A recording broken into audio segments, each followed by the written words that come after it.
guys, this is Coach Hannah, and I wanted to release a small video for you guys just to talk about stats and highlights. So these both can be really helpful tools for recruiting, but it's also a really helpful tool for you guys to be preparing to be a student of the game of volleyball. Volleyball is something that's a beautiful, fun, exciting, chaotic sport. But also, if you want to become really good at volleyball, you have to invest a lot of time in it. And if you're on the court and you're on the court and you're on the court, but you're not seeing the data, you're not studying film, you miss a lot of what the game is about. So I wanted to make a video and just give you guys a little bit of an overview of what stats are, what they mean, and how you can use those for your gains. So we'll talk stats first, and then I want to talk to you guys about highlight film and what you should and should not be including in your highlights. So first with stats. When I'm taking stats and when our coaches are taking stats, there are a few main categories. So I take serve, receive. I do digs, I do attacks, blocks, and assists. There are other things you can keep track of on stats, but those are the main ones I track. I like to track on paper. I'm old school that way, but some people like to use apps. I find for me, I learn a lot more about what the stats actually mean as I'm working through it and doing the math than if I was having a computer program do it for me. So let's talk about serves first. In your serve, one of three things happen. You make your serve, you miss your serve, or you get an ace, right? So in your serve, I know for me, I don't want a player who is making any less than 80% of their serves to be serving at all during a game. There are moments where your team's really up high or you're really far back where you can give a player a chance to serve because they need the game experience, but in reality, if there's like a 1 in 5 chance that your athlete is going to miss the serve, that's not terrible. If it's any more than that, you probably don't want to trust them in a really important moment for the game. So I'd say 80% or higher. I really would prefer 85% of your serves or higher, just because you're a lot more reliable to me as a server. So then we've got aces versus errors. So if you're getting a crazy amount of aces, but you're having almost the same amount of errors, it shows that you are maybe an explosive server, but an inconsistent one. So what you're really looking for is you want to have a 2-to-1 ratio, honestly, of aces to errors. So if you got, you had 12 aces over the course of a tournament, but you had 8 errors, that's not ideal. But if you had 12 aces and 4 errors, that's really good. So that's kind of where we're looking at. So with serving, it's the one part of the game that you have absolute and total control over. So work on those stats. If you're a reliable server, you will find time into a game. In fact, I coached a girl for Hurricanes. She graduated back in 2022. Yeah, that was her graduation year. Great player, aggressive, communicated really well, but she was 5 foot even on a good day. And she went on to play college, and she's still playing college. She's great. But the first team she was on, because she's transferred schools, they only really used her as a server, but she was a good server. So she still got playing time on a team of 18 girls. You get a chance to go in and serve, and you stay in while you're serving. She managed to rack up some good playing time. So serving's a very valuable skill. Hone that skill. The next one is serve receive. Serve receive, one of 4 things happens for serve receive stats. You get aced, that's a 0. You overpass in, or you pass and a non-setter teammate has to take the ball, or you pass and the setter can only really set 1 or 2 people on the whole court. That's a 1. it's a bad pass.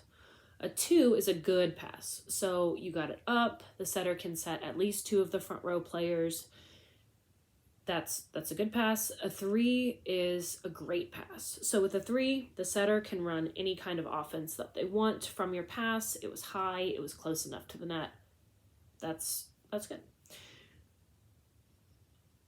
What happens with these stats when you're doing the math of them is you take the total number of times you passed on serve receive and you put at the bottom of the fraction.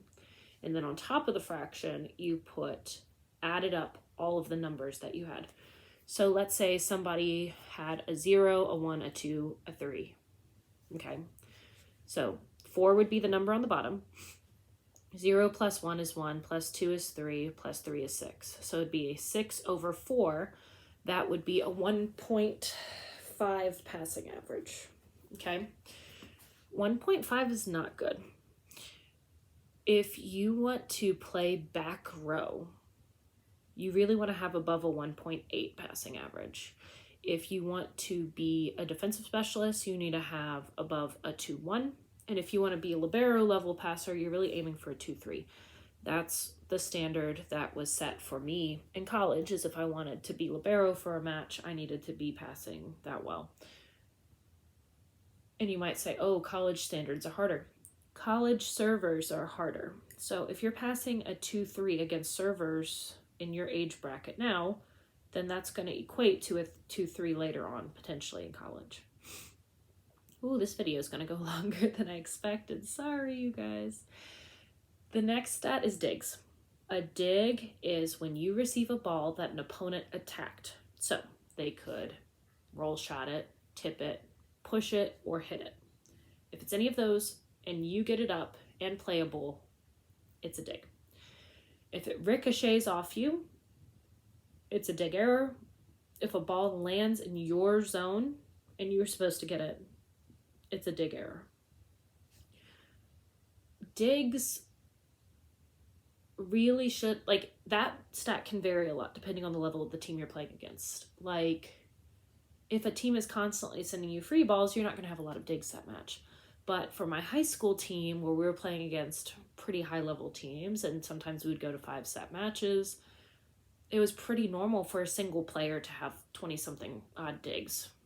But, I mean, in a tournament, for a younger age group, sometimes an entire team only has 20-something digs. So it really depends on the quality of the team you're playing against for how many digs you get. But your dig count should be like triple your dig error count. If you have a high dig error count, it means you're getting out of position and you're not holding your platform where you need to. So that's digs and dig errors. They're pretty simple. Attacking is very simple on how to track it, but the math is a little complicated. So when you attack, again, it's a push, a dig, a push, a hit, a kill. You guys, there's a reason I have coffee. What is an attack? An attack is if you push the ball over the net, if you hit it, if you tip it, if you roll shot. Every time you make an attempt, you get a mark, like a tally. Anytime that action results in a kill for your team, you get a kill. Anytime you try to attack and you make a mistake, it's an error. The way that kill percentages work is you're going to have a point and then 3-digit number. It is the number of your kills minus the number of your errors over your total attempts. So if you got set up 10 times to hit, you got 4 kills and 2 errors, then that would be a 2 over 10. So it would be a 0.200. So you'd be hitting 200. Hitting 200 is really good. If you had 10 sets, 3 kills, and 5 errors, you'd be hitting negative 200. That's really, really bad. Hitting negative is bad. Really bad. If you hit under 100, it's not good. If you hit over 150, that's a good game. If you hit over 250, that's a great game. We had a girl who went on to play for Clinton College. She graduated last year, Aubrey. She had multiple tournaments last year that she hit over 400. It helps that she was 6'3", but also, like, that's a really awesome hitting percentage. The last stats are blocks and assists. So an assist is any time that your set got killed by a teammate, you get an assist. It doesn't matter if you had a dig and your teammate went up and slammed it, that's an assist. It doesn't matter if you did it by throwing up one hand, by actually doing a set with your hands, or if it was your platform. As long as your teammate gets a kill from it, it's a kill. That number is really helpful because if you're running 2 setters, you're able to see which setter's being more effective, or you're able to see if your placement's good with different hitters. It's a good stat to be able to track. Honestly, setters need to be aiming for, if you're running a 6-1, you should be aiming for 10 or more assists per match, per set. If you're running a 5-1, you need 10 or more per set. If you're running a 6-2, you're looking for 7 or 8 assists a set. There was a match that one of our teams had where we had 5 total assists, and it's like, you have to have a better setup for your attack or the other team's just going to kill you. So push yourself to raise your numbers. An important thing that I'm trying to do with our teams too is send out our entire team's averages for everything, and then you can kind of see, okay, so this was my average, this is the team's average, the team average is higher. What does that mean? It means that you brought down your team's stats, which means that's an area you really need to work on during practices. Or it's an area where maybe a coach is going to be subbing you out because you're not able to fulfill that role as well as maybe your teammates can. But if your stat is higher than average, it means that you're earning your spot on the court, if that makes sense. So that's stats in a nutshell. With highlights, a few pointers that I want to give you guys before I sign off. Didn't mean to be 13 minutes into this video. I thought this was going to be like a 6-minute video, but I like to explain things. So with highlights, statistically speaking, college coaches don't want to watch a 30-minute long video. They don't have that much time. They see a lot of information from a lot of athletes. So as you're posting highlight videos for yourself, try to keep them under 3 minutes. If you're posting highlights to Instagram, just stick to under 10 highlights. Keep them 20 to 30 seconds in length each. That keeps you under the 3 minutes there. Post you doing great things. Sweet girl we had in our 13s program last year, her mom added me on Facebook and has been posting highlights from her tournament. This girl was playing middle back. We see her dig an overpass. We see her not covering. We see her receive once with her hands, and that's it.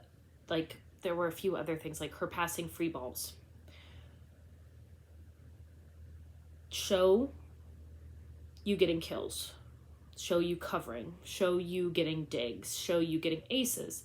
And try to show a little bit of each of your skill sets. So if you're middle blocker, maybe all your highlights are you hitting and blocking. That's fine. But if you play all the way around, try to include 1 or 2 aces, try to include a couple of digs, try to include a few hits. Those are honestly good examples. If the video quality is rough, maybe try not to post it. If your highlights are showcasing other players more, don't post that as a highlight. You can post recap of this week's tournament and include film of other people. But if you're doing highlights, really try to highlight you. I do not mind watching highlight videos. If any of our athletes want to say, hey coach, this is what I've got, can you look over it? I'd be more than happy to review it and to give you guys some feedback. It's actually really fun to be able to do highlights. For Instagram, if you're posting like a story or something, doing some awesome epic music behind it is cool. But if you're doing highlights and you've got sound, coaches also want to hear that you're communicating. So hearing that you're calling the ball, hearing that you're encouraging your teammates, those are good things too. So just keep those things in mind as you're working on highlights. And hopefully this video was helpful. I'm sorry it's 16 minutes long, but I want to know, what else do you guys need to know about recruiting or about highlights or about stats? Comment below. I'll help you guys out however I can. Have a good one.